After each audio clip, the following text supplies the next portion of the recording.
ஒவ்வொரு சாப்டரா நம்ம வந்து ஒரு சார்ட்டை வந்து எப்படியெல்லாம் அனலைஸ் பண்ணுறது அப்படின்றத நம்ம பார்த்துக்கிட்டே வர்றோம். ஸ்டெப் பை ஸ்டெப்பாக பார்த்துட்டு வர்றோம். ஒரு கிளாஸ் ரூம் மாடல் மாதிரி நம்ம பார்த்துக்கிட்டு வர்றதுனால இந்த வீடியோலாம் கொஞ்சம் லென்த்தாக இருக்குது. ஸோ இந்த வீடியோ வந்து உங்களுக்கு பிரயோஜனமாக இருந்தால் இதை நீங்கள் சப்ஸ்கிரைப் பண்ணுங்கள், சரிங்களா? ஸோ அதனால் சும்மா நீங்கள் வந்து உங்களுக்கு யூஸ் ஆகலைன்னா நீங்கள் சப்ஸ்கிரைப் பண்ணி வச்சுட்டு உங்களோட டயத்தை எல்லாம் வேஸ்ட் பண்ண வேண்டாம். ஏன்னா இது வந்து ஒரு மற்ற சேனல் மாதிரி இருக்காது. உங்களை அட்ராக்ட் பண்ணுறதுக்கான எந்த விஷயமும் இதில் இருக்காது.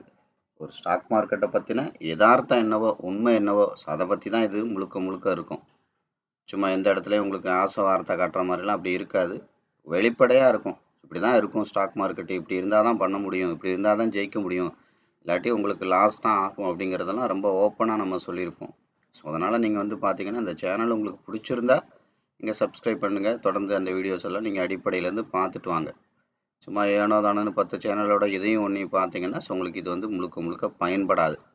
அது மாதிரி 2 மணி நேரம் இருக்குது அப்படிங்கிறதெல்லாம் நீங்கள் முதலீடு பண்ணணும். உங்களுக்கு உங்கள் லைஃப்பில் வந்து வேஸ்ட்டாக போகிற டயத்தை, புரியுதுங்களா? அதெல்லாம் கொஞ்சம் கொஞ்சமாக இந்த வீடியோஸ் எல்லாம் பார்த்தீங்க அப்படின்னா உங்களுக்கு எல்லாமே புரிய வரும். ஏன் வந்து நீங்கள் தோத்தீங்க, மார்க்கெட் எப்படி, அதோட ஸ்ட்ரக்சர் எப்படி இருக்குது, எப்படி ஆப்ரேட் ஆகுது, புரியுதுங்களா? ரீட்டைலரும் பெரிய பணக்காரங்களும் என்ன மாதிரி மார்க்கெட் அப்ரோச் பண்ணுறாங்க, இவங்களோட மனநிலை எப்படி இருக்குது, அவங்களோட மைண்ட் செட் எப்படி இருக்குது. ஸோ இது எல்லாமே வந்து பார்த்திங்கன்னா உங்களுக்கு வெளிப்படையாக நம்ம யதார்த்தமாக பேசியிருப்போம். ஒரு தொழிலை எப்படி பண்ணால் ஜெயிக்க முடியுமோ அதுக்கு என்னெல்லாம் தேவையோ அந்த அளவுக்கு விஷயங்கள் வந்து இதில் வந்து தெளிவாக இருக்கும். என்னோடய 25 வருஷ அனுபவத்தை தான் நான் ஓப்பனாக ஷேர் பண்ணுறேன். அதனால் யாரும் நீங்கள் இந்த சேனலை பார்க்கணும், சப்ஸ்கிரைப் பண்ணணும், கமெண்ட் பண்ணணும், ஷேர் பண்ணணும், எந்த கட்டாயமும் கிடையாது, புரியுதுங்களா? ஏன்னா இதை வந்து ஒரு யூடியூப்போட வருமானத்துக்காக நான் இதை வந்து நான் போடுறதில்ல. இப்போ கூட கடந்த ஒரு 4-5 வீடியோ கூட நான் என்ன பண்ணியிருக்கேன்னா, அந்த மானிட்டேஷன் அட்வர்டைஸ்மெண்ட்லாம் வரும் இல்லையா, அதெல்லாம் ஆஃப் பண்ணி வச்சுட்டேன். ஏன்னா அதில் வர்ற வருமானம் எனக்கு முக்கியம் கிடையாது. ஏன்னா அதில் இடையில ஆடெல்லாம் வரும்போது உங்களுக்கு அந்த கவனச்சிதறல், நீங்கள் ஒரு விஷயத்தை சீரியஸாக பார்த்துக்கிட்டே வருவீங்க. ஸோ அது கூட உங்களுக்கு கொஞ்சம் டிஸ்டர்ப்டாக இருக்கக்கூடாதுங்கிறக்காக தான் அதிலேருந்து வர்ற வருமானம் கூட வேண்டாம் அப்படிங்கிற மாதிரி நான் டிசைட் பண்ணி ஆடெல்லாம் டிசேபிள் பண்ணி வச்சுட்டேன் நிறைய வீடியோஸில். லாஸ்ட்டாக உள்ள 1-2 மட்டும் வரும்னு நினைக்கிறேன். ஏன்னா அது மானிட்டைசேஷன் மொத்தமாக நம்ம ஆஃப் பண்ண முடியாதுங்கிறதுனால 1-2 மட்டும் வரும். அதிகபட்ச வீடியோக்களில் வராத அளவுக்கு நான் இது செட்டிங்ஸ் எல்லாம் மாற்றி வச்சுருக்கேன். எனக்கு தேவை வந்து இதை நீங்கள் வந்து தெளிவாக புரிஞ்சுக்கணும், என்ன நடக்குதுங்கிறது தெரிஞ்சுக்கணும். யூடியூப்பில் வர்ற வருமானம்லாம் எனக்கு செகண்டரி தான். ஏன்னா அதை விட ஜாஸ்தியாக நான் என்ன சொல்கிறேன், இதே துறைகளில் ஒரு 7 விதமான வருமானத்தில் நான் இதை விட ஏர்ன் பண்ணிகிட்ருக்கேன், சரிங்களா? ஸோ அதனால் இந்த வீடியோலாம் நீங்கள் வந்து கொஞ்சம் தெளிவாக பாருங்கள், புரியுதுங்களா? ஸோ ஒரு ஓப்பன் மைண்டடாக பாருங்கள். இப்படி இருக்கும், அப்படி இருக்கும், இது அது அப்படிலாம் நீங்கள் பார்க்காதீங்க. ஸோ உங்களோட பழைய இதெல்லாம் டெக்னிக்கல் அனாலிசிஸ்லாம் எடுத்து தூக்கி தூரமாக போட்டுட்டு இங்கே வாங்க. ஏன்னா இது வந்து டோட்டலி வேறு ஆங்கிளில் இருக்கும். இது பணக்காரனோட பார்வையில் மார்க்கெட் எப்படி பார்ப்பாங்க அப்படிங்கிற மாதிரி இருக்கும். ஏழைகளோட பார்வையில், ரீட்டைலரோட பார்வையில் நீங்கள் அந்த பார்வையில் தான் நீங்கள் இதுக்கு முன்னாடி உள்ள எல்லா விஷயத்தையுமே நீங்கள் பார்ப்பீங்க. அதனால தான் உங்களுக்கு லாஸ் வருது. 10க்கு 7 ட்ரேடு லாஸ் தான் வரும். நீங்கள் என்ன தான் டெக்னிக்கல் பண்ணாலும் பணக்காரனோட பார்வையில் நீங்கள் மார்க்கெட் அப்ரோச் பண்ணால் மட்டும்தான் நீங்கள் ஜெயிக்கிறதுக்கான வழியே தெரியும், புரியுங்களா? 99% பேரோட பணம் லாஸ் ஆகுது. அப்போ அந்த பணம் எங்கே போகுது, அவங்க என்ன பண்ணுறாங்க, மார்க்கெட்டில் பணம் சம்பாதிக்கிறதுக்கு என்னெல்லாம் பண்ணுறாங்க அப்படிங்கிற விஷயம் வந்து ரொம்ப சிம்பிளிஃபைடு தான். அந்த எப்போவுமே தொழிலில் ஜெயிக்கிறதுக்கான யதார்த்தம் ரொம்ப சின்னதாக தான் இருக்கும். ஆனால் அதை எப்படி நம்ம யூஸ் பண்ணுறங்கிற பொறுத்து தான் அதோட சக்ஸஸ் எல்லாம் இருக்குது. ஸோ அதனால் ஒவ்வொரு வீடியோவையும் நீங்கள் தெளிவாக பாருங்கள். ஸோ உங்களுக்கு பயன்பட்டால் பாருங்கள். சரி, இப்போ நம்ம கோல்டில் வந்து பார்த்தீங்கன்னா 1 ஹவரோடது நம்ம தொடர்ந்து வாட்ச் பண்ணிக்கிட்டு வர்றோம். ஸோ அதோட அப்கிரேட் பண்ணி பார்க்குறது, டவுன் கிரேட் பண்ணி பார்க்குறது எல்லாமே நம்ம தொடர்ந்து ஒவ்வொரு சாப்டர் வைஸாக பார்த்துக்கிட்டே வர்றோம். இப்போ லாஸ்ட்டாக கண்ணுக்கு தெரிஞ்சு கோல்டோட சார்ட் எடுத்துட்டேன். 1 ஹவர் அதை ரீசெட் பண்ணும்போது இங்கேருந்து இங்கே வந்திருக்கு, புரியுதுங்களா? ஸோ அப்போ இதுக்கு என்ன பண்ணுறோம், ஆட்டோமேட்டிக்காக ஏற்கனவே உள்ளதுக்கு நம்ம இந்த ஏரியாவில் மார்க்கெட் வந்து என்ன மாதிரி ட்ராவல் ஆகிருக்கு அதெல்லாம் நம்ம பார்த்துட்டே வர்றோம். தொடர்ந்து அடுத்தடுத்த நகர்வுகள் எப்படி இருக்குன்னு நம்ம எப்படி பார்த்துட்டு வரோன்னா, ஸோ அதுக்கு தகுந்த மாதிரி தான் மார்க்கெட்டும் வந்து பார்த்திங்கன்னா ஒரு 100% அதோட நகர்வுகளும் அதே மாதிரி தான் இருக்குது. ஏன்னா நான் அடிக்கடி சொல்கிறது தான், சார்ட் உங்களோட பேசும். சார்ட்டை வந்து நம்ம ரீட் பண்ண முடியும். அடுத்த வேலை எங்கே போகும், எங்கே வரும் அப்படிங்கிறதெல்லாம் நம்மளால் ரீட் பண்ண முடியும். இந்த சேனலில் உள்ள வீடியோஸை நீங்கள் அடிப்படையிலேருந்து பாருங்கள். அது பேசுதா இல்லையா அப்படிங்கிறதெல்லாம் உங்களுக்கு நீங்களே வந்து அதை தெரிஞ்சுக்க முடியும். ஸோ நான் இதை வந்து மிகைப்படுத்தியெல்லாம் சொல்ல விரும்பலை. நீங்கள் ஒரு தொடர்ந்து வீடியோஸ் பாருங்கள். வீடியோஸ் பார்த்தீங்கன்னா ஒரு 3 வீடியோ 4 வீடியோ பார்த்துட்டு இருக்கும்போதே இதில் என்ன நடக்குது, எப்படி நடக்குது, எப்படி மார்க்கெட்டோட ரியாக்ஷன் இருக்குது, இது எல்லாமே உங்களோட ஈஸியாக அண்டர்ஸ்டாண்ட் பண்ணிக்க முடியும். ஸோ அப்போ லாஸ்ட்டாக என்ன நடந்திருக்கு, பையர் இங்கேருந்து இங்கே வரைக்கும் மார்க்கெட்டை கொண்டு போயிருக்காங்க. ஸோ ஏற்கனவே இந்த ஏரியாலலாம் கேண்டில் அனாலிசிஸ்லாம் இந்த இடத்தை பற்றி நம்ம பார்த்துருக்கோம். சரிங்களா? ஸோ அப்படி போன மார்க்கெட் அப்போ என்ன வரைக்கும் வந்திருக்கு, இது மேலே போகிறதா இருந்தால் என்ன பண்ணணும், இந்த விக்கை தாண்டி விக்கு வைக்கணும், இல்லை விக்கை தாண்டி பாடி வச்சு அப்படி மேலே மேலே மேலே மேலே போகும். அப்போ என்ன பண்ணக்கூடாது, ஆட்டோமேட்டிக்காக இந்த கேண்டிலில் என்ன பண்ணக்கூடாது, மார்க்கெட் வந்து இதை தாண்டி கீழே கேண்டில்ஸ் வைக்கக்கூடாது. அதாவது என்ன என்ன சொன்னோம், கேண்டில் அனாலிசிஸாக இந்த கேண்டிலை 50% அப்படியே எடுத்துக்கோங்க.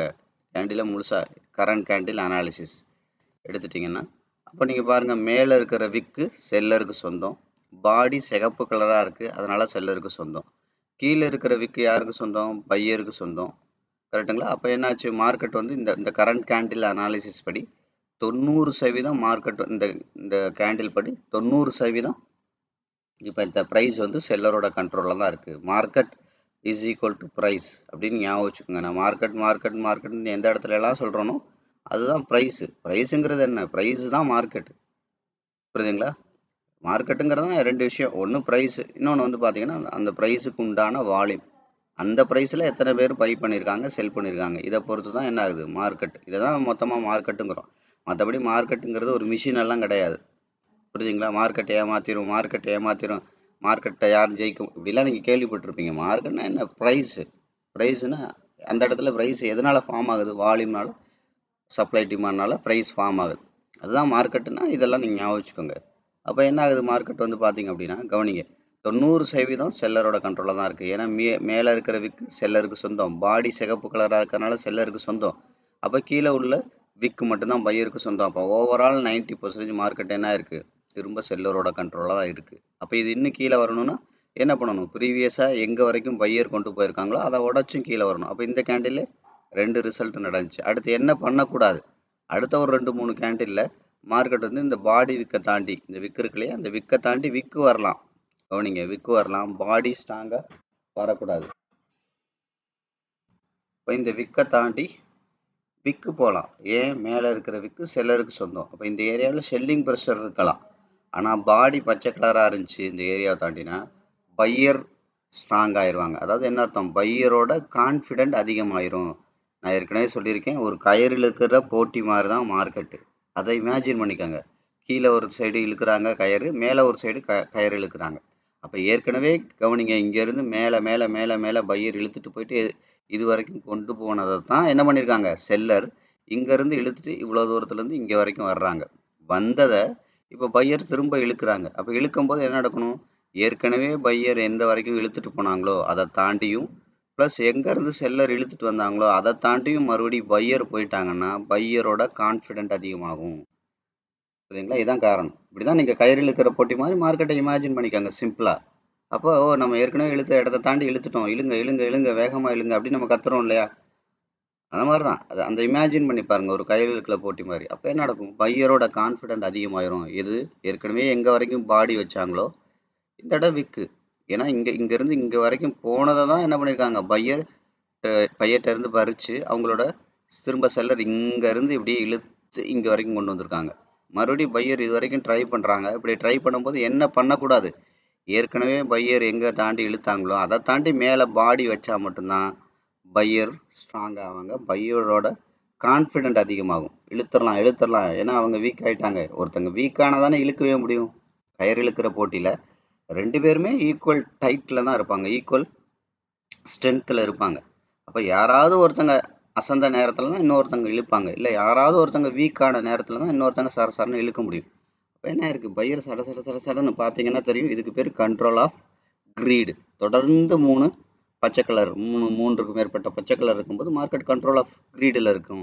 அப்போ அந்த கண்ட்ரோல் ஆஃப் கிரீடு முடிகிற இடத்துல மார்க்கெட் செட்டில் ஆகிறதுக்கு வாய்ப்பு இருக்குது. இதெல்லாம் கொஞ்சம் மானிட்டர் பண்ணுங்கள் அப்படிங்கிறதெல்லாம் பழைய சாப்டரில் டீட்டெயிலாக சொல்லியிருக்கேன். ஒவ்வொரு விஷயமும் நீங்கள் கனெக்ட் பண்ணாலே உங்களுக்கு ஈஸியாக மார்க்கெட் வந்து அண்டர்ஸ்டாண்ட் பண்ணிக்க முடியும். அப்போ என்ன ஆயிடுச்சு, பையர் மறுபடியும் ட்ரை பண்ணியிருக்காங்க, இந்த பாடி தாண்டி பாடி வைக்க முடியல, விக்கு வச்சிருக்காங்க. விக்குங்கிறது என்னது, ஆப்போசிட் கலர். ஆப்போசிட் மீன்ஸ் என்ன, மேலே இருக்கிற விக்கு செல்லருக்கு சொந்தம். இப்போ மேலே மேலே விக்கு வைக்க என்ன அர்த்தம், செல்லர் தான் ஸ்ட்ராங் ஆகிட்டு இருக்காங்க அப்படின்னு அர்த்தம். இதுதான் விஷயம். அப்போ விக்கு வைக்கும்போது செல்லர் தான் ஸ்ட்ராங் ஆகிருக்காங்க. நம்ம மார்க்கெட் என்ன ஆகுது, பையரோட பலம் குறையுது. பையர் ரொம்ப வீக் ஆயிட்டு இருக்காங்கன்னு அர்த்தம். அப்போ என்ன நடக்கும்? மார்க்கெட் வந்து இந்த 50% லைன் வர்றதுக்கு வாய்ப்பு இருக்கு. எங்கேருந்து பையர் கவனிங்க, எங்கேருந்து பையர் இழுத்துட்டு போனாங்களோ அதோட 50% லைன் வரைக்குமாவது செல்லர் இழுக்கிறதுக்கு வாய்ப்பு இருக்கு அப்படின்னு அர்த்தம். ஸோ அதுக்கப்புறம் தான் மறுபடியும் என்ன பண்ணுவாங்க? இவ்வளோ தூரம் நம்ம வந்துட்டோமா, இனிமேல் மார்க்கெட்டை விட்டுறக்கூடாது. ஐ மீன் கயிறு இழுக்கிற போட்டியில் விட்டுறக்கூடாது. ஏன்னா இதை விட்டோன்னா நம்மளோட பேசிக்கே நம்மளை கொண்டு இழுத்து சேர்த்துருவாங்க. நம்ம எங்கேருந்து ஆரம்பித்தோமோ அந்த இடத்துக்கே கொண்டு போயிடுவாங்கன்னா என்னாகும்? பையரோட அந்த மொத்த ஸ்ட்ரென்த்தையும் திரட்டி மறுபடியும் என்ன பண்ணுவாங்க? பையர் மேலே வரக்கு வாய்ப்பு முயற்சி பண்ணுவாங்க. இப்படி தான் இருக்கும் மார்க்கெட். இதுதான் ஒரு கயிறு இழுக்கிற போட்டி மாதிரி தான் மார்க்கெட் இருக்கும். புரியுதுங்களா? ஸோ அப்போ என்ன ஆகும்? கேண்டில் அனாலிசிஸ் படி இது மொத்த கேண்டிலுமே 90% செல்லரோட கண்ட்ரோலில் தான் இருக்குது. அடுத்த 3 கேண்டிலையும் மார்க்கெட் வந்து செல்லரோட கண்ட்ரோலில் தான் இருக்குது. அப்போ என்ன நடக்கக்கூடாது? செல்லர் எந்த இடத்துலேருந்து இழுத்துட்டு வந்தாங்களோ அந்த பாடியை தாண்டி மேலே விக்கு வைக்கலாம். பாடி வச்சதுன்னா மறுபடியும் பையர் அக்ரெசிவாக அவங்க கண்ட்ரோலில் மார்க்கெட்டை எடுத்துருவாங்க. அப்போ என்ன நடந்திருக்கு? கொஞ்சம் கொஞ்சமாக ஒவ்வொரு விஷயமா நடந்திருக்கு. அடுத்து ப்ரீவியஸ் கேண்டில் அனாலிசிஸ் என்ன? ஏற்கனவே பையர் இவ்வளோ தூரம் கொண்டு போயிருக்காங்க. அதையும் தாண்டி செல்லர் வந்து கீழே வந்து பாருங்க பாடி வச்சுட்டாங்க. அப்போ என்ன ஆகும்? செல்லரோட கான்ஃபிடென்ட் அதிகமாகிடும். அப்போ சடன்னு இழுப்பாங்க. மறுபடியும் பையரும் சும்மா இருக்க மாட்டாங்களே, அவங்க இழுக்கும் போது இந்த பாடியை தாண்டி பாடி வச்சாங்க அப்படின்னா பையரோட கான்ஃபிடென்ட் அதிகமாகும். இன்னும் அல்டிமேட்டாக சொல்லணும்னா இந்த பேஸை தாண்டி பாடி வச்சுட்டாங்கன்னா ஸ்ட்ராங்காக பையரோட மைண்ட் செட் அப்ளை ஆகி அடுத்த பவுண்ட்ரிங்கிறது என்ன? இதுக்கு அடுத்த அப்கிரேட் பண்ணி பார்த்தோம்னா அடுத்த பவுண்ட்ரி எங்கே இருக்குது, அதோட பேஸ் இருக்கா, இல்லை அதோட 50% லைன் இருக்கா, எல்லாமே நமக்கு கிளீனாக தெரியும். ஸோ அப்போ என்ன நடந்திருக்கு? 50% வரைக்கும் வர்றாங்க. கரெக்டாக இந்த மாதிரி தான் மார்க்கெட் வந்து நீங்கள் டீட்டெயிலாக பார்க்கணும். இந்த 50% வந்தோடனே அடுத்து என்ன நடந்திருக்கு பாருங்கள். இந்த 50% லைனுக்கு இங்கேருந்து செல்லர் இங்கே வரைக்கும் கொண்டு போயிருக்காங்க. கொண்டு வந்ததை தான் இப்போ என்ன பண்ணுறாங்க? மறுபடியும் பையர் ட்ரை பண்ணி, அப்போ பையர் ட்ரை பண்ணால் என்னணும்? இந்த ஏரியாவெல்லாம் கேண்டில் அனாலிசிஸ் பண்ணணும். நீங்கள் பார்த்தீங்கன்னா தெரியும் பாருங்கள். இதுதான் இங்கே வந்து டச் பண்ண கேண்டில். அந்த கேண்டிலோட 50% தாண்டி இந்த கேண்டில் கரண்ட்டாக செல்லரோட கண்ட்ரோலாக இருக்குது. பட் ஈவன் தோ என்ன ஆகுது? கரண்ட் கேண்டில் படி இருக்குது. அப்போ மார்க்கெட் வந்து கீழே போகிறதுக்கான ப்ராபபிலிட்டி இருக்குது. ஆனால் நெக்ஸ்ட் 2 கேண்டில்ஸுக்குள்ளே மொத்தம் 3 கேண்டிலுக்குள்ளே என்ன நடக்குதுன்னு பார்க்கணும். ஒரு கரண்ட் மார்க்கெட் அனாலிசிஸுங்கிறது உண்மை தான். பட் என்னென்னா அதோட சப்போர்ட்டிங் அடுத்தடுத்த candle current market analysis, previous market analysis, 2 analysis இருக்குன்னு நம்ம சொல்லியிருக்கோம். ஒன்று முடிஞ்சு போன மார்க்கெட்டை பார்க்கணும். அடுத்து வந்து பார்த்தீங்கன்னா கரண்ட்டாக நடந்துட்டு இருக்க மார்க்கெட்டை பார்க்கணும். இது ரெண்டையும் கம்பேர் பண்ணிங்கன்னா உங்களோட மார்க்கெட்டோட கிளாரிட்டி தெரியும்னு சொல்லியிருக்கேன். பழைய வீடியோலாம் நான் தெளிவாக சொல்லியிருக்கேன். அப்போ முடிஞ்சு போன மார்க்கெட் வந்து ஒரு 30% மார்க்கெட் வந்து அதில் வேலை செய்யும். கரண்ட் மார்க்கெட் வந்து பார்த்திங்கன்னா ஒரு 70% ப்ரெசண்ட்டாக வேலை செய்யும். அது மாதிரி ஒரு கரண்ட் கேண்டில் அனாலிசிஸ் பண்ணிங்கன்னா அடுத்த ஒரு 2 மணி நேரம் 3 மணி நேரத்துக்கு மார்க்கெட் எப்படி இருக்கும் அப்படிங்கிறதெல்லாம் மார்க்கெட் உங்களுக்கு காட்டும் அப்படிங்கிறதெல்லாம் நான் சொன்னேன். அது 5 நிமிஷத்தில் பண்ணால் அதோட நேச்சர் என்ன, 1 ஹவரில் பண்ணால் அதோட நேச்சர் என்ன, ட்ரேடிங் பண்ணுறவங்க என்ன ஃப்ரேமில் பார்க்கணும், ஸ்கேல்பிங் பண்ணால் என்ன ஃப்ரேமில் பார்க்கணும், இன்ட்ராடே ட்ரேடர்ஸ் எதில் பார்க்கணும், மார்ஜின் ட்ரேட் ஐ மீன் ஃபியூச்சர் பண்ணலாம் எதில் பார்க்கணும், ஆப்ஷன் பண்ணுறவங்க எதுலெல்லாம் பார்க்கணும் அப்படிங்கிறதெல்லாம் தெளிவாக பழைய வீடியோவில் சொல்லியிருக்கேன். அப்போ அடுத்த கேண்டில் படி என்ன நடந்திருக்கு? இதோட 50% தாண்டி ப்ரீவியஸ் கேண்டில் 50% தாண்டியும் க்ளோஸ் ஆகிருக்கு. ரெண்டாவது என்ன நடந்திருக்கு பாருங்கள். இந்த இடத்துல 50% மேலே க்ளோஸ் வச்சுருக்காங்க இந்த கேண்டில் படி. அப்போ என்ன இருக்குது? கிட்டத்தட்ட மார்க்கெட் வந்து பார்த்திங்கன்னா கீழே இருக்கிற விக்கு பையருக்கு சொந்தம், பாடியும் பச்சை கலரில் தான் இருக்குது. அப்போ 100% பையரோட கண்ட்ரோலில் தான் இருக்குது. அப்போ என்ன பண்ணக்கூடாது? இந்த இடத்துல மார்க்கெட் செட்டில் ஆகிடுச்சு, கீழே வரப்போகிறது இல்லைன்னா என்ன பண்ணக்கூடாது? எங்கே பாடி விக்கு இருக்கோ, கீழே தானே இருக்குது விக்கு, இந்த விக்கை தாண்டி விக்கு வரலாம். விக்கை தாண்டி பாடி வந்துச்சுன்னா மறுபடியும் செல்லர் அக்ரெசிவாக கண்ட்ரோல் எடுத்துருவாங்க. செல்லரோட கான்ஃபிடென்ட் அதிகமாயிரும். அப்போ நீங்கள் பாருங்கள், கிட்டத்தட்ட எவ்வளோ நேரம் இந்த இடத்துல பையரும் செல்லரும் ஈக்குவலாக ஃபைட் பண்ணியிருக்காங்க. ஆனால் இந்த விக்கை தாண்டி விக்கு தான் வந்திருக்கு. விக்கை தாண்ட கூட இல்லை, இந்த பாடியை தாண்டி விக்கு வந்திருக்கு. பாடியை தாண்டி பாடி வரல, விக்கை தாண்டி விக்கு, விக்கை தாண்டி விக்கு, பாடி தாண்டி பாடி. இது ரெண்டையும் பார்க்கணும். பாடிங்கிறது கன்சிடர் பண்ணுறதுக்கு தேவையில்லை, ஏன்னா கீழே உள்ள பாடி பையருக்கு சொந்தம். ஆனால் விக்குங்கிறது நான் தப்பாக சொல்லிட்டேன். பாடிங்கிறது கன்சிடர் பண்ணணும், ஏன்னா பாடி தான் கான்ஃபிடென்ட்டை கிரியேட் பண்ணும். விக்குங்கிறது என்னென்னா அந்த இடத்துல மார்க்கெட் ரியாக்ட் பண்ணுது, அவ்வளோதான். அப்போ கீழே இருக்கிற விக்கு பையருக்கு சொந்தம். அப்போ ஒவ்வொரு தடவையும் இந்த ஏரியாக்குள்ளே விலை வர வர வர என்ன பண்ணியிருக்காங்க? கீழே பையர் மறுபடியும் புஷ் பண்ணியிருக்காங்க. இதுக்கு மேலே பாருங்கள், பையர் இந்த விக்களவு கூட விற்க கொண்டு வர முடியல. அப்போ என்ன ஆகுது? பையரோட பலம் ஜாஸ்தி ஆகிட்டே இருக்குது. இப்போ என்ன ஆகும்? மார்க்கெட் வந்து பையரோட கண்ட்ரோலில் போயிட்டு எது வரைக்கும் போகிறதுக்கு வாய்ப்பு இருக்குது? எங்கேருந்து செல்லர் கொண்டு வந்தாங்களோ அதோட 50% அளவுக்காவது மார்க்கெட் போகிறதுக்கு வாய்ப்பு இருக்குது அப்படின்னு நம்ம சொல்லியிருக்கோம். அப்போ என்ன நடந்திருக்கு பாருங்கள். அந்த 50% லைனை டச் பண்ணிடுச்சு. இப்போ கேண்டில் அனாலிசிஸ் பண்ணணும். அப்போ இது முழுக்க முழுக்க ஒரு கிட்டத்தட்ட ஒரு 80% பையரோட கண்ட்ரோலில் தான் இருக்குது. புரியுதுங்களா? மேலே உள்ள விக்கி, கீழே உள்ளவுக்கு, பாடி இதெல்லாம் எப்படி மெஷர் பண்ணுறதெல்லாம் பழைய வீடியோவில் நான் சொல்லியிருக்கேன். அப்போ ஒரு 80% பையரோட கண்ட்ரோலில் இருக்குது. அப்போ என்ன பண்ணக்கூடாது? இந்த விக்கை தாண்டி விக்கு போகலாம். இந்த விக்கை தாண்டி பாடி போச்சுன்னா பையரோட பலம் ஜாஸ்தி ஆகும் அப்படின்னு நான் சொல்லியிருக்கேன். அப்போ நீங்கள் பாருங்கள், அடுத்த ஒரு 3 கேண்டிலுக்குள்ளே இது நடக்கக்கூடாது. மார்க்கெட்டில் விக்கை தாண்டி விக்கு போகலாம். ஏன்னா விக்குங்கிறது மேலே இருக்கிற விக்கு செல்லருக்கு சொந்தம். ஆனால் பாடிங்கிறது பையருக்கு சொந்தம். அப்போ பாருங்கள், இந்த விக்கை தாண்டி இங்கே விக்கு தான் போயிருக்கு. அப்போ அடுத்த 2 கேண்டிலில் பையர் வந்து ட்ரை பண்ணியிருக்காங்க. ஆனால் விக்கு மட்டும் தான் கொண்டு போக முடியுது. அப்போ மேலே இருக்கிற விக்கு யாருக்கு சொந்தம்? செல்லருக்கு சொந்தம். இந்த இடம் போகும்போதெல்லாம் திரும்ப திரும்ப செல்லர் என்ன பண்ணுறாங்க? ஸ்ட்ராங்காக ரெப்ரசன்ட் பண்ணிகிட்டே இருக்காங்க. அப்போ என்ன ஆகுது? முழு பலத்தை யூஸ் பண்ணாங்க. அதுக்கப்புறம் பையரால் பலம் யூஸ் பண்ண முடியல. இந்த கேண்டில் படி என்ன இருக்குது? கிட்டத்தட்ட 90% செல்லரோட கண்ட்ரோலில் தான் இருக்குது. மறுபடியும் இந்த கேண்டில் படி பார்த்தீங்கன்னா பையர் ட்ரை பண்ணுறாங்க. ஆனால் 2 பேரும் ஈக்குவலாக ஃபைட் பண்ணுறாங்க. இங்கே இவங்க 90 இருக்காங்க, இங்கே இவங்க 90 இருக்காங்க. செல்லர் 90 இருக்காங்க, பையரும் 90 இருக்காங்க. ஆனாலும் இந்த விக்கை தாண்டி விக்கு கொண்டு போயிருக்காங்க. பாடி கொண்டு போக முடியல. பாடி தான் மெயின். லாஸ்ட்டாக இருக்கிற அதிகபட்ச விக்கை தாண்டி என்ன பண்ணணும்? பாடி போகணும். அதிகபட்ச விக்கு எங்கே இருக்குது? இங்கே இருக்குது. என்ன பண்ணணும்? பாடி போகணும். புரியுதுங்களா? விக்கு மட்டும்தான் போகுதுன்னா அது ஆப்போசிட் கலர். ஆப்போசிட் கலர்னா மேலே இருக்கிற விக்கு செல்லருக்கு சொந்தம் அப்படின்னு அர்த்தம். அப்போ என்ன பண்ணிட்டாங்க? ஒரே ஸ்ட்ரெச்சில் செல்லர் வந்து இதை தாண்டி வச்சுட்டாங்க. அப்போ இங்கேயே நமக்கு என்ன தெரியுது? இங்கேயே நமக்கு அட்வான்ஸாக தெரியுதா? விக்கை தாண்டி விக்கு தான் போகுது, பாடி போக முடியல. அப்போ பையர் தான் வீக்காக இருக்காங்க. ஸ்ட்ராங் ஆகிட்டே வர்றாங்க. பையர் வந்து வீக்காக இருக்காங்க, செல்லர் வந்து ஸ்ட்ராங் ஆகிட்டே இருக்காங்க அப்படிங்கிறது நமக்கு கிளியராக தெரியுது. அதனால் ஒவ்வொரு பவுண்ட்ரி கிட்ட போகும்போதும் பவுண்ட்ரியில் கேண்டில் அனாலிசிஸ் வந்து ரொம்ப முக்கியமாக பண்ணணும். அந்த இடத்துல தான் நான் முடிவு எடுப்பாங்கன்னு சொல்லியிருக்கேன். எப்போவுமே 50% லைன் வந்து ரொம்ப ரொம்ப முக்கியம். அந்த இடத்துல முடிவு எடுப்பாங்க அப்படிங்கிறத நான் தெளிவாக சொல்லியிருக்கேன். பாருங்கள், இந்த 50% லைன் டிசிஷன் எடுத்திருக்காங்க. மறுபடியும் இந்த 50% லைன் டிசிஷன் எடுக்கிறாங்க. இப்படி ஒவ்வொரு இடத்துலையும் மார்க்கெட் வந்து முடிவு எடுப்பாங்க அப்படின்னு சொல்லியிருக்கேன். அப்போ என்ன நடக்கும்?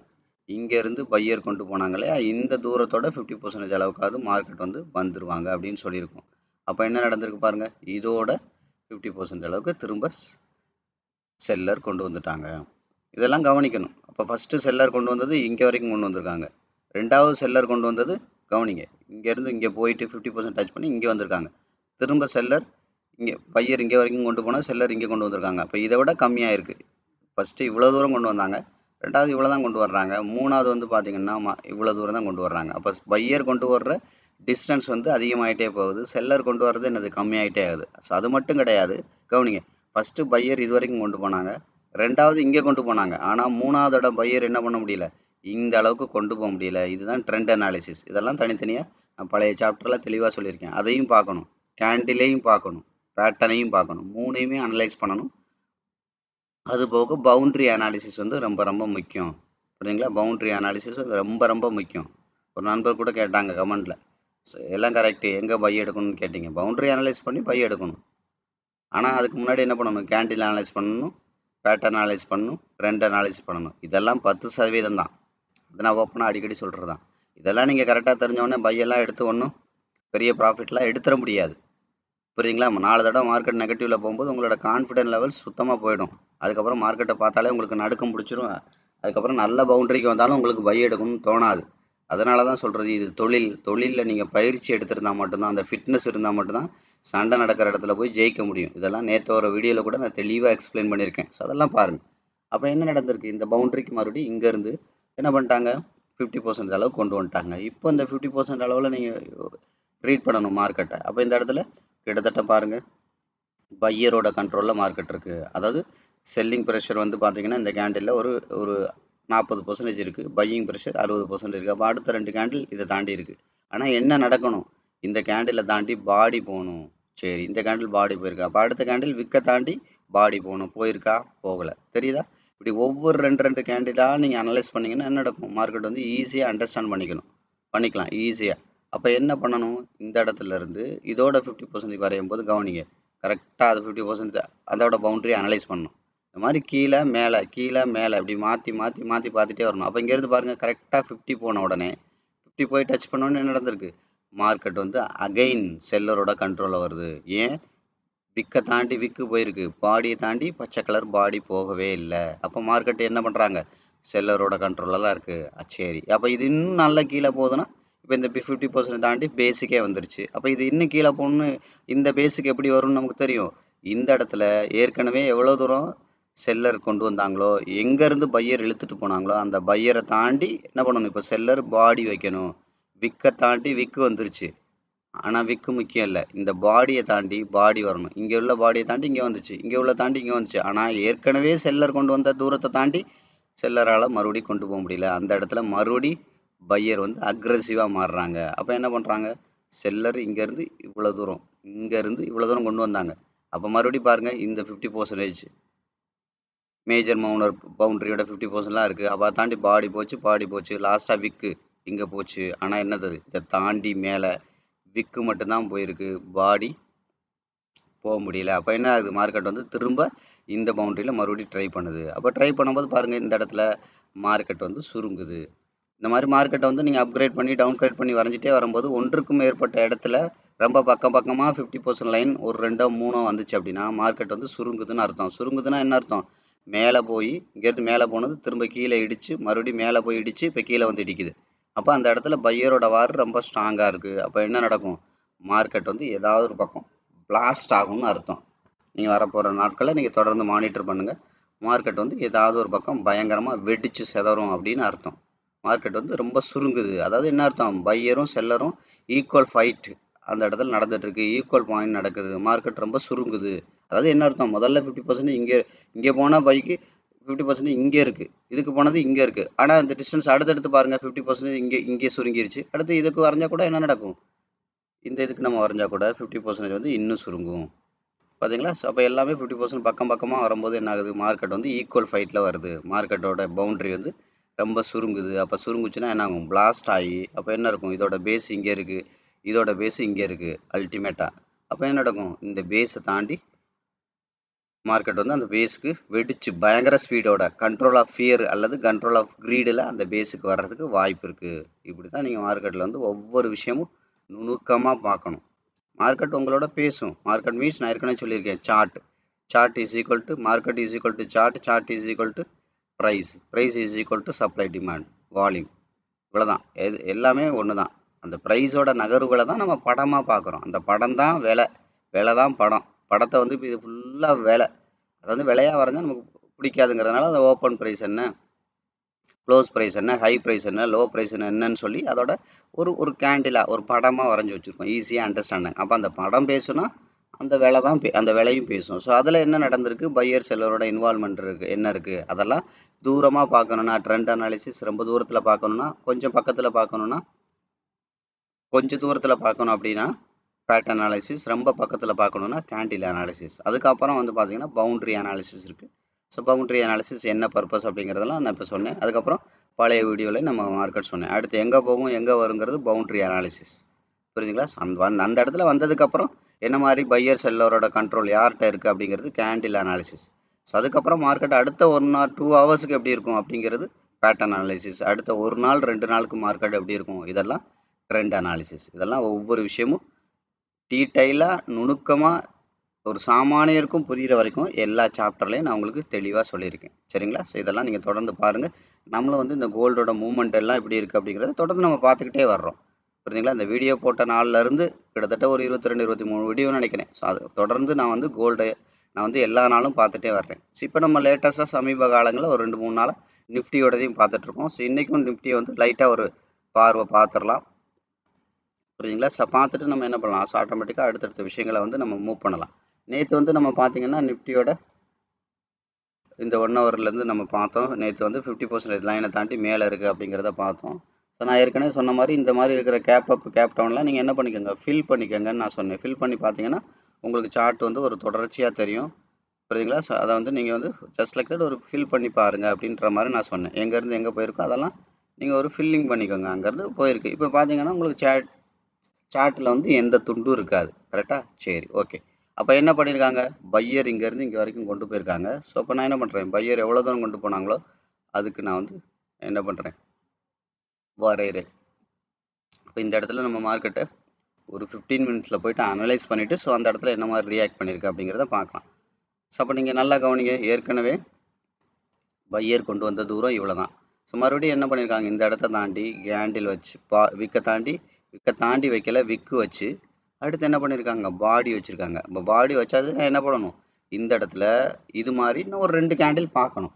அப்போ தான் மார்க்கெட் செட்டில் ஆகுதான்னு கண்டுபிடிக்க முடியும். இது ட்ராப்பா, நம்மளை ஏமாத்துறாங்களா அப்படின்னு பார்க்குறதுக்கு என்ன பண்ணணும், ஒரு 2 கேண்டில் டைம் கொடுத்தோம்னா மார்க்கெட்டோட ரியாலிட்டி என்னன்னு புரிஞ்சிடும். சரியா? அப்போ மறுபடியும் பார்த்தீங்கன்னா இங்கே தெரியுது. அப்போ யாரோட கண்ட்ரோலில் இருக்குது, செல்லரோட கண்ட்ரோலில் இருக்குது. இப்போ என்ன பண்ணக்கூடாது, இந்த ஹையை தாண்டி பாடி வைக்கக்கூடாது. பாடி வச்சுன்னா என்ன ஆகும், மார்க்கெட் வந்து பையர் வந்து கான்ஃபிடென்ட் ஆகிறதுக்கு வாய்ப்பு இருக்குது. அப்போ பாடி வச்சு கான்ஃபிடென்ட் ஆகிறதுக்கு வாய்ப்பு இருக்குன்னா மார்க்கெட் எங்கே போக வாய்ப்பு இருக்குது, இந்த 1 ஹவரோட பேஸ் எங்கே இருக்குது, அடுத்து பேஸு அல்லது நம்ம என்ன பண்ணுறோம், ஒரு 1 ஹவரோட 2.5 7.5 லென்த்தாக கூட மார்க் பண்ணிக்கோங்க. அப்போ இந்த இடத்துக்கு மார்க்கெட் வந்து வர்றதுக்கு வாய்ப்பு இருக்குது அப்படின்ற சொல்லியிருக்கோம். அப்போ 0 to 50ங்கிறது short term boundary, 0 to 25 micro short term. இப்போ மார்க்கெட் வந்து என்ன இருக்குது, மிட் டேர்ம் பவுண்டரியில் இருக்குது. மிட் டேர்மில் இருந்து லாங் டேர்ம் பவுண்டரிக்கு ட்ராவல் பண்ணுறதுக்கு வாய்ப்பு இருக்குது. அப்போ நான் என்ன சொன்னேன், இதை உடைச்சது அப்படின்னா இதோட பேஸிக்கே வர்றதுக்கு வாய்ப்பு இருக்குது. அப்போ என்ன நடந்துச்சு, நேத்தோட அதான் சொல்கிறேன், லாஸ்ட்டாக உள்ள 15 மினிட்ஸோடதை எடுத்து நம்ம பார்த்தோம். அப்போ 15 மினிட்ஸ் தாண்டி என்ன பண்ணக்கூடாது, பாடி வைக்கக்கூடாது. ஏற்கனவே போன பாடியை விக்கை தாண்டி விக்கு வைக்கலாம், அது வரைக்கும் ஆபத்து இல்லை. மறுபடியும் விக்கு வைக்கலாம், ஆபத்து இல்லை. பாடி வச்சதுன்னா என்ன ஆகும், மார்க்கெட் வந்து மறுபடியும் பையரோட கண்ட்ரோலில் வர ஆரம்பிக்குது. சரி, இப்போ இது கீழே தான் வரப்போகுதுன்னா என்ன பண்ணணும், இப்போ 15 மினிட்ஸ் அப்படி ரீசெட் பண்ணி பார்த்துட்டு இங்கேருந்து பை போன இந்த இதுக்கு நம்ம ட்ராப் பண்ணியிருக்கோம். அப்போ இது கீழே தான் வரப்போகுதுன்னா என்ன பண்ணணும், இதோட 50% எங்கவோ அந்த 50% லைனுக்கு மார்க்கெட் வரணும். அப்படி வராமல் என்ன பண்ணுது, மேலே மறுபடி அந்த தலையை உடச்சி தலை வைக்குது. இதான் தலையை உடச்சி தலை வைக்குது. ஃபஸ்ட்டு இதை உடச்சி இங்கே போயிருக்கு, அடுத்த நாள் தலை வச்சிருக்கு. மறுபடி பாருங்கள், இதை உடச்சி இப்போ இந்த இடத்துல தலை வச்சிட்ருக்கு. அப்போ தலையை உடச்சி தலை வைக்குதுன்னா மார்க்கெட் என்ன ஆகுது, மார்க்கெட் இந்த லோவை உடைக்க முடியாமல் புதுசாக ஒரு தலை வைக்கிறதுக்கு வாய்ப்பு இருக்குன்னு அர்த்தம்.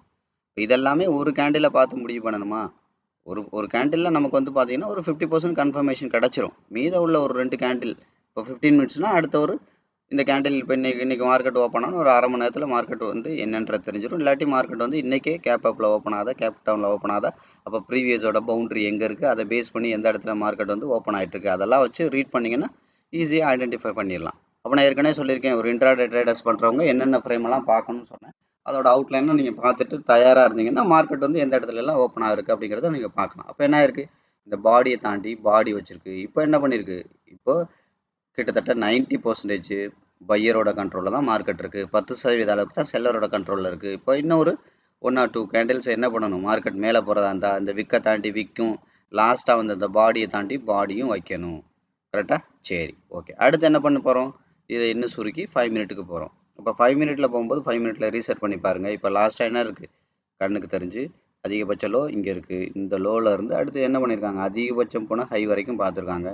இந்த ஹையுமே நம்ம என்ன பண்ணலாம், நம்ம அப்கிரேட் பண்ணி வரைஞ்சிக்கலாம். ஏன்னா இவ்வளோ தூரம் கொண்டு போயிட்டாங்களே, இதையுமே வரைஞ்சிக்கலாம். இப்போ 15 மினிட்ஸோட ஹையும் ஆல்ட்ரு பண்ணி வரைஞ்சிருக்கோம். இப்போ பாருங்கள், இப்போ என்ன நடந்திருக்கு, மார்க்கெட் இந்த இடத்துல 5 மினிட் நமக்கு என்ன பண்ணுது, இந்த விக்கை தாண்டி பாடி போக முடியல, விக்கை தாண்டி விக்கு மட்டும் போய் ஒரு 3 கேண்டில் அளவுக்கு மார்க்கெட் வந்து சுருங்க ஆரம்பிச்சிருச்சு. அதாவது செல்லரோட கண்ட்ரோலில் வருதாமல். அப்போ இது மறுபடியும் பேன போனால் என்ன பண்ணணும், இந்த ஏரியாவை தாண்டி இந்த பாடி டு விக்கு இருக்குல்ல, இந்த ஏரியாவை தாண்டி விக்கு வரலாம், எத்தனை தடவை வேணாலும் விக்கு வரலாம். ஆனால் இது மொத்தத்தையும் தாண்டி பாடி மேலே வந்துருச்சு அப்படின்னா கவனிங்க, இதை தாண்டி பாடி மேலே வந்துருச்சுன்னா பையர் வந்து 100% ஸ்ட்ராங் ஆயிடுவாங்க. அப்போ என்ன ஆகும், மார்க்கெட் வந்து இன்னும் மேலே போகிறதுக்கு வாய்ப்பு இருக்குது, அடுத்த பவுண்டரிக்கு போகிறதுக்கு வாய்ப்பு இருக்குது. அதெல்லாம் இன்றைக்கி மார்க்கெட் ஓப்பன் ஆனவுடனே அதோட நகர்வுகள்லாம் நீங்கள் எடுத்து கொஞ்சம் கொஞ்சமாக மானிட்டர் பண்ணணும். கேண்டில் அனாலிசிஸ் பண்ணணும், பேட்டர்ன் அனாலிசிஸ், ட்ரெண்ட் அனாலிசிஸ், இதெல்லாம் பண்ணிங்கன்னா மார்க்கெட் வந்து உங்களுக்கு ஈஸியாக ஐடென்டிஃபை ஆகிறதுக்கு வாய்ப்பு இருக்குது. அப்போ இந்த விக்கை தாண்டி விக்கு போகலாம், இந்த ஏரியா தாண்டி பாடி போச்சுன்னா அப்போ மார்க்கெட் வந்து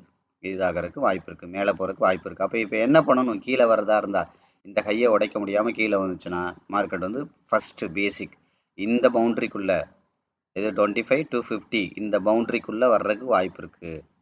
புரியுதுங்களா? இப்போ இந்த ஷார்ட் டேர்ம் பவுண்ட்ரிக்குள்ளே மார்க்கெட் ட்ராவல் ஆகிட்டே இருக்குது அப்படின்னா இன்றைக்கி உடைக்க முடியல அப்படின்னா என்ன நடக்கும், மார்க்கெட் வந்து இன்னும் அப் ட்ரெண்ட் ஆகி நிஃப்டி இன்னும் மேலே போகும். அப்போ இதுக்கு முன்னாடி அதோட அப்கிரேட் பண்ண பவுண்ட்ரி எங்கே இருக்குது, மேலே இருக்குது, 1 ஹவரோட பவுண்ட்ரிலாம். ஸோ அந்த பேஸுக்கு போகிறதுக்கு மார்க்கெட் வாய்ப்பு இருக்குது. அப்போ கரண்ட்டாக இப்போ என்ன இருக்குது, செல்லரோட கண்ட்ரோலில் மார்க்கெட் வந்திருக்கு. கேண்டில் அனாலிசிஸ் படி, பேட்டர்ன் அனாலிசிஸ் படி எங்கே இருக்குது, இந்த இடத்துல இருக்குது. இப்போ இதை தாண்டி இன்றைக்கி என்ன வரணும், இந்த பாடி விக்கு பேட்டர்னில் இந்த பாடி விக் இருக்குது, இந்த பாடி விக்கை தாண்டி இன்றைக்கி கீழே வந்தால் மட்டும்தான் மார்க்கெட் என்ன போகும், கீழே போகிறதுக்கு வாய்ப்பு இருக்குது. இன்றைக்கி வந்து நிஃப்டி சாட்டர்டே அப்படிங்கிறதுனால இருக்காது. ஐ மீன் இன்னைக்குன்னா நெக்ஸ்ட் ஓப்பனிங் டே அப்படின்னு நீங்கள் வச்சுக்கோங்க. புரியுதுங்களா? எனக்கு அதிகபட்சம் இந்த சனி, ஞாயிறு வந்து ஞாபகம் வச்சுக்க முடியாது. ஏன்னா டோட்டலி எனக்கு வேற மாரி ட்ராவல் ஆகும். இப்போ உதாரணத்துக்கு எடுத்துக்கிட்டீங்கன்னா, நான் கோல்டு, பிட்காயின், யுஎஸ் மார்க்கெட் இதெல்லாம் பண்ணும்போது, அங்க உள்ள டைம் எல்லாம் வேற. அதனால நான் என்ன பண்ணுவேன்னா, அந்த டயத்த ஞாபகம் வச்சுக்கிறது, டேட்ட ஞாபகம் வச்சுக்கிறது என்னால அதிகபட்சம் நான் அவாய்ட் பண்ணிருவேன். எனக்கு தேவை பிரைஸ். பிரைஸ மட்டும் தான் பார்ப்பேன். இது என்னைக்கு நடந்திருக்கு, ஏது நடந்திருக்கு அதெல்லாம் கொஞ்சம் நான் மானிட்டர் பண்ண மாட்டேன். அதனால நான் இன்னைக்குன்னு சொல்றதுனால, இன்னைக்கு தான் மார்க்கெட் இல்லையே அப்படின்னு சொல்லிட்டு கமெண்ட் எல்லாம் பண்ணிக்கிட்டு இருக்காதீங்க.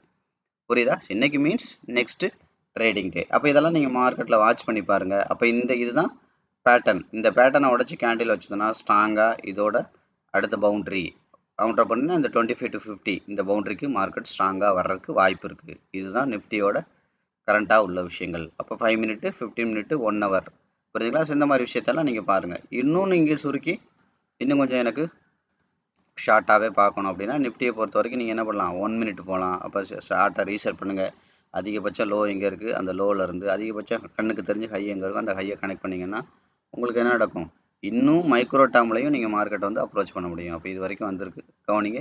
அப்போ என்ன நடக்குது, மார்க்கெட் வந்து இதோட 25 1 மினிட்டோட இருக்குது. அப்போ அதுதான் அங்கே தான் நமக்கு என்ன இருக்குது, பேட்டர்னோட பவுண்டரி இருக்குது. தெரியுதா? பேட்டர்னோட பவுண்டரியை பிரேக் பண்ணுச்சுன்னா மார்க்கெட் வந்து இந்த 50% வரைக்கும் வர்றதுக்கு வாய்ப்பு இருக்குது. இந்த 50யை உடச்சி இந்த இடத்துல கேண்டில் அனலைசிஸ் பண்ணி பாருங்கள். அப்போ என்னதுன்னா இந்த பேஸ் பவுண்டரி இப்போ இருக்குல்ல, அந்த 0 to 75 to 100 இந்த பேஸ் பவுண்டரிக்கு மார்க்கெட் வர்றதுக்கு வாய்ப்பு இருக்குது. அப்போ மேலே போகிற மார்க்கெட்டாக இருந்தால் என்ன பண்ணணும், 1 மினிட் படி கவனிங்க. தெரியுதா? 1 மினிட் படி அதிகபட்சம் இருக்கிற பாடி விக்கு எங்கே இருக்குது, இங்கே இருக்குது. இந்த பாடி விக்கை தாண்டி போகக்கூடாது. அதுபோக 1 மினிட் பார்த்தீங்கன்னா பாருங்கள், இந்த ஏரியா தாண்டி பாடி விக்கு இப்போ கரண்ட்டாக எடுத்துக்கிட்டிங்கன்னா இங்கே இருக்குது. இப்போ இதை தாண்டி பாடி வச்சதுன்னா இந்த பேசிக்கே மறுபடியும் வந்துரும்னு அர்த்தம்.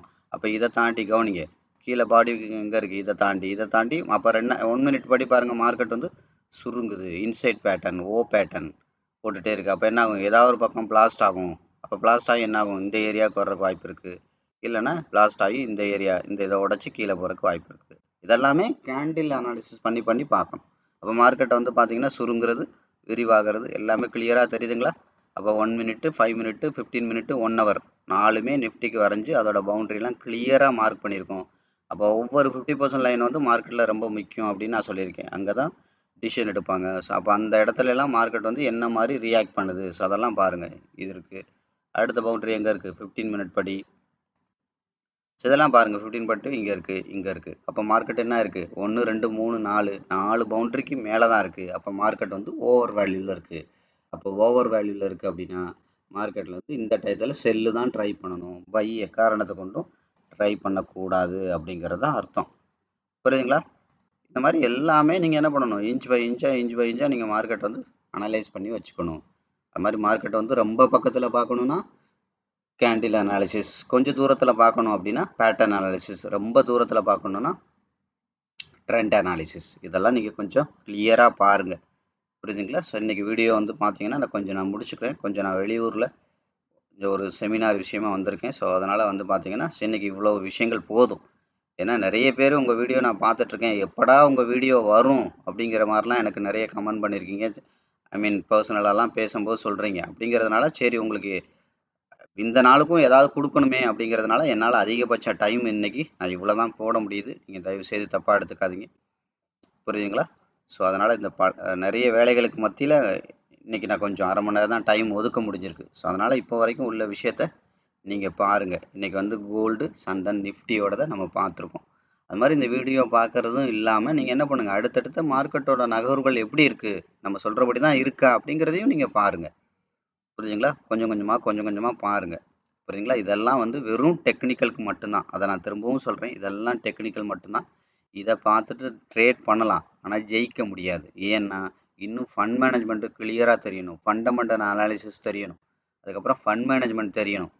ரொம்ப முக்கியம். அதுக்கப்புறம் உங்களுக்கு அந்த ஃபிட்னஸ் இருக்கணும். நேற்று வீடியோவில் பாருங்கள், தெளிவாக சொல்லியிருப்பேன். நீங்கள் என்ன மாதிரி மார்க்கெட் அப்ரோச் பண்ணணும், இந்த ரூமில் என்ன இருக்குது, அந்த ரூமில் என்ன இருக்குது, 2 ரூமுக்குள்ள வித்தியாசம் என்ன, நீங்கள் எப்படி தயாராகி போகணும், அதெல்லாம் நான் தெளிவாக சொல்லியிருக்கேன். அதனால் இந்த வீடியோலாம் நான் பார்த்துட்டு சூப்பராக வேலை செய்யுதுன்னு சொல்லிட்டு நீங்கள் போய்ட்டு என்ன பண்ணாதீங்க, தயவு செய்து ஆர்டர்லாம் போடாதீங்க. இதெல்லாம் தெரிஞ்சுக்கிறதுக்கு தான். இதை வச்சு நீங்கள் ட்ரேடில் ஜெயிக்க முடியாது, தெரிஞ்சுக்கலாம். ஆனால் ஜெயிக்கணும்னா அதுக்கு இன்னும் டீட்டெயிலான விஷயங்கள் தேவை. இன்னும் 90% விஷயங்கள் இருக்குது இந்த பிஸ்னஸில். நீங்கள் ஜெயிச்சு பணமாக சம்பாதிக்கிறதுக்கு ஒவ்வொரு ட்ரேடும் அதிகபட்சம் நான் எப்போவுமே சொல்கிறது தான், ஒவ்வொரு 3வது ட்ரேடும் உங்களோட கேபிட்டல் வளர்ந்துக்கிட்டே இருக்கும். முதல்ல வந்து பார்த்தீங்கன்னா ஒரு ஒரு 10,000 போகிறீங்கன்னா அது 3 ட்ரேடு முடியும் போது அதுக்காக 2 ட்ரேட் லாஸ்ன்னு அர்த்தம் கிடையாது. நான் ஆவரேஜாக சொல்கிறேன். இது வந்து 10,500 மாறி இருக்கும். அடுத்த 3 ட்ரேடு 11 மாறும். அடுத்த 3 ட்ரேடு 11,200 மாறும். 11,100 மாறும். இப்படி உங்களோட கேபிட்டல் ஒவ்வொரு 3வது ட்ரேடும் வளர்ந்துக்கிட்டே இருக்கும். புரியுதுங்களா? அதுக்கெல்லாம் வந்து பார்த்தீங்கன்னா நல்ல பயிற்சி தேவை. மார்க்கெட்டை வந்து யார் தெளிவாக உண்மையிலே லாபம் சம்பாதிக்கிறாங்களோ அவங்களோட சேர்ந்து நீங்கள் அதை வந்து ஒரு தொழிலாக முதல்ல கற்றுக்கணும். ஒரு பரோட்டா போட கற்றுக்கணுன்னா நல்லா பரோட்டா போட தெரிஞ்ச மாஸ்டர்கிட்ட போய் மாவு பிணையிலேருந்து ஆரம்பிக்கணும். மாவு மட்டும் எனக்கு பிணைய தெரியும், நான் பரோட்டா போட்டுருவேன்னா வராது. அதுக்கப்புறம் நிறைய ப்ராசஸ் இருக்கு இல்லையா? மாவு பிணையணும், அந்த ப்ராசஸ்ஸு அந்த இதை ஒரு மாதிரியா பரோட்டா இப்படி வீசி வீசி பரோட்டா ரெடி பண்ணுவாங்க, அது இருக்குது. அதை அந்த என்ன கண்டிஷனில் அதை ஹீட் பண்ணணும், இப்படி நிறைய ப்ராசஸ் இருக்குது. அதுபோக அது தொழிலாக பண்ணுறது வேறு. அந்த மாவை எங்கே வாங்கணும், எங்கே குறைச்ச விலைக்கு வாங்கணும், எப்படி வச்சா பூச்சி பிடிக்காது, அதுக்கப்புறம் கஸ்டமரை எப்படி அப்ரோச் பண்ணணும், இந்த மாதிரி நிறைய டிபார்ட்மெண்ட் இருக்குது. புரியுதா? நான் அடிக்கடி சொல்கிறது தான், நீங்கள் இது முழுசாக கற்றுக்கலைன்னா செருப்பு கூட தைக்க முடியாது. ஏன்? அது செருப்பு தைக்கிறதுக்கு பெரிய முதலீடு தேவையில்லை, ஆனால் கடுமையான பயிற்சி தேவை, கடுமையான உழைப்பு தேவை. புரியுதுங்களா? 500 அளவுக்கு தான் முதலீடு இருக்கும். ரொம்ப சிம்பிள் தான். 500 யார்கிட்டையும் இல்லாமல் இல்லை. ஆனால் அதை வந்து பயிற்சி இல்லாமல் பண்ண முடியாது. அப்போ யோசிச்சு பாருங்கள், ஒரு 500 முதலீடு போடுற தொழிலே பயிற்சி இல்லாமல் பண்ண முடியுதுன்னா இங்கே அரசன்லேருந்து ஆண்டி வரைக்கும் இந்த தொழிலில் இருக்காங்க. அப்போ அவங்கள எதிர்த்து நீங்கள் பணம் சம்பாதிக்கணும்னா சாதாரண விஷயம் கிடையாது. அசாத்தியமான நாலேஜ் இருக்கணும். அசாத்தியமான 100% தெளிவான நாலேஜ் இருக்கணும். சும்மா எந்த இடத்துலையும் உங்களுக்கு அந்த என்ன சொல்கிறது, பிசுரே தட்டக்கூடாதுன்னு சொல்லுவாங்களே, ஒரு 100% கிளியர் நாலேஜ் இருக்கணும். ஒரு ட்ரேடை எடுக்கிறதுலேருந்து எவ்வளோ நேரத்தில் இந்த ட்ரேடு முடியும், ட்ரேடு முடியுங்கிறது தெரியும், எவ்வளவு நேரத்தில் முடியும் அப்படிங்கிற வரைக்கும் உங்களுக்கு தெரியணும். கிட்டத்தட்ட 10 கொஸ்டின் இருக்குது. அந்த 10 கொஸ்டினுக்கும் துல்லியமான ஆன்சர் தெரியணும். ட்ரேடை எடுக்கிறதுக்கு முன்னாடியே தெரியணும். அப்போ தான் நீங்கள் இதில் ஜெயிக்க முடியும். அதுக்கப்புறம் வந்து பார்த்தீங்கன்னா உங்களுக்கு 100% சைக்காலஜிக்கல் ஃபிட்னஸ், ஒரு போர் வீரனுக்கு எந்த அளவுக்கு இருக்கோ அந்த அளவுக்கு சைக்காலஜிக்கல் ஃபிட்னஸ் வரணும். அதனால தான் நான் என்ன சொல்கிறேன், இதில் வந்து இதை தொழிலாக யார் பண்ணுறாங்களோ, தொழிலாக யார் சம்பாதிக்கிறாங்களோ அவங்களோட பயிற்சியில் நீங்கள் பண்ணால் மட்டும்தான் இது ஜெயிக்க முடியும் அப்படிங்கிறத நான் சொல்லியிருக்கேன். அதனால தான் நான் பாருங்கள், என்னோடய யூடியூப்பில் வர்ற அந்த விளம்பரத்தை கூட நான் ஆஃப் பண்ணி வச்சுட்டேன்னு சொல்கிறேன். ஏன்னா எனக்கு அதில் வர்ற காசு முக்கியம் இல்லை. பச்சையாக சொன்னால் யூடியூப்பில் ஒரு மாதம் ஃபுல்லாக என்ன வருதோ அதை தான் நான் ஒரு நாள் சம்பாதிக்கிறேன். 7 விதமான வருமானம் இருக்குது. என்னோடய பழைய வீடியோஸை போய் நீங்கள் எடுத்து பாருங்கள். இதில் என்னென்ன 7 விதமான வருமானம் இருக்குது, ஸோ அதில் நான் என்னெல்லாம் பண்ணிகிட்ருக்கேன் அப்படிங்கிறதெல்லாம் நான் நிறைய வீடியோவில் பிட்டு பிட்டாக ஷேர் பண்ணியிருக்கேன். அதனால தான் நான் ஓப்பனாகவே உங்களுக்கு சொல்கிறேன், பிடிச்சா பாருங்கள், பிடிக்கலையா தூக்கி போட்டு போயிட்டே இருங்க அப்படின்னு சொல்கிற காரணம் அதுதான். ஏன்னா நீங்கள் பார்க்குறதுல என்ன கிடைக்குமோ அதை வச்சு எனக்கு வருமானம் சம்பாதிக்கணும்னு கிடையாது. நான் யூடியூப்பர் கிடையாது. புரியுதுங்களா? நான் வந்து இதை தொழிலாக பண்ணுற, கடந்த 25 வருஷமாக தொழிலாக இதான் பண்ணுறேன். இதை வச்சு தான் நான் இன்றைக்கி என்னோடய லைஃப் ஸ்டைலை, இதை வச்சு தான் பச்சையாக சொன்னேன், இதை வச்சு தான் நான் சாப்பிட்றேன். புரியுதுங்களா? அது மாதிரி நேரடியாக நான் எப்பவும் சொல்கிறது தான், நேரடியாக நான் என்னோடய கிளைண்ட்ஸு, என்கிட்ட படித்தவங்க, என்னோடய காப்பி ட்ரேடர்ஸ் 5000 பேர் நேரடியாக ஒவ்வொரு நாளும் இதனால் என்னால் பயனடைஞ்சிட்ருக்காங்க. ஸோ அதனால தான் நான் என்ன பண்ண முடியுது, என்னோடய அனுபவத்தை நான் உங்களுக்கு ரொம்ப ஷார்ட்கட்டாக எளிமையாக சொல்ல முடியுது. அதனால் இது உங்களுக்கு பிடிச்சிருந்தா சப்ஸ்கிரைப் பண்ணுங்கள், பிடிக்கலையா தூக்கி போட்டு போயிட்டே இருங்க, அவ்வளோதான். புரியுதுங்களா? ஸோ இதில் நீங்கள் பார்க்கணும், சப்ஸ்கிரைப் பண்ணணும், கமெண்ட் பண்ணணும், எந்த கட்டாயம் கிடையாது. உங்களுக்கு பயனளிக்கணும். அதுதான் நான் இவ்வளோ டைம் போடுறதுக்கான காரணம். மார்க்கெட்டில் என்ன நடக்குதுன்னு உங்களுக்கு ஓப்பனாக தெரியணும், அவ்வளோதான் விஷயம். அது தெரிஞ்சிருச்சனால அதுவே நான் இந்த சேனலை ஆரம்பித்ததுக்கான சக்ஸஸ் தான். ஸோ அதனால் ஒவ்வொரு வீடியோ நீங்கள் தெளிவாக பார்த்துட்டு நிதானமாக மார்க்கெட்டை அப்ரோச் பண்ணுங்கள். இனிமேல் மார்க்கெட்டில் உங்களுக்கு எக்காரணம் கொண்டு லாஸுங்கிற அந்த பேச்சுக்கே இடம் இருக்கக்கூடாது. பேசிக்கெல்லாம் ஓரளவு தெரியுதா? ரைட். அடுத்த விஷயம் என்ன பண்ணணும்? முழுசாக கற்றுக்கணும். அடுத்த விஷயம் என்ன பண்ணணும்? ப்ராக்டிஸ் பண்ணணும். அடுத்த விஷயம் என்ன பண்ணணும்? கொஞ்சமாக பணம் போடணும். அடுத்த விஷயம் அப்படியே கொஞ்சம் கொஞ்சமாக அதை வளர்க்கணும். அப்போ அடுத்தடுத்து இதை ஒரு பெரிய தொழிலாக நீங்கள் கொண்டு போயிட்டே இருக்கணும். நான் ஏற்கனவே சொன்ன மாதிரி ஒவ்வொரு 3வது ட்ரேடும் நீங்கள் என்ன பண்ணணும்? மார்க்கெட்டில் லாபம் பார்த்துக்கிட்டே இருக்கணும். அதாவது உங்களோட ஓவரால் ப்ராஃபிட் க்ரோ ஆகிட்டே இருக்கணும். உங்களோட கேபிட்டல் வளர்ந்துக்கிட்டே இருக்கணும். புரியுதுங்களா? கட்டாயம் இது நடக்கும். இது தொழிலாக நீங்கள் முதல்ல பார்க்குற மைண்ட் செட்டுக்கு முதல்ல நான் இதை எப்படி தொழிலாக எப்படி பார்க்குறது, ஒரு பெரிய பணக்காரன் என்ன பண்ணுறாங்கிற மைண்ட் செட்டை முதல்ல கொண்டு வந்துட்டு இந்த வீடியோஸ் எல்லாம் நீங்கள் பாருங்கள். இதெல்லாம் உங்களுக்கு ரொம்ப பிரயோஜனமாக இருக்கும். ஸோ அதனால் நான் முடிஞ்ச வரைக்கும் நான் என்னோடய வீடியோஸ் எல்லாம் யூடியூப்பில் வர்ற ஆடை நான் ஆஃப் பண்ணி வச்சிடுறேன்.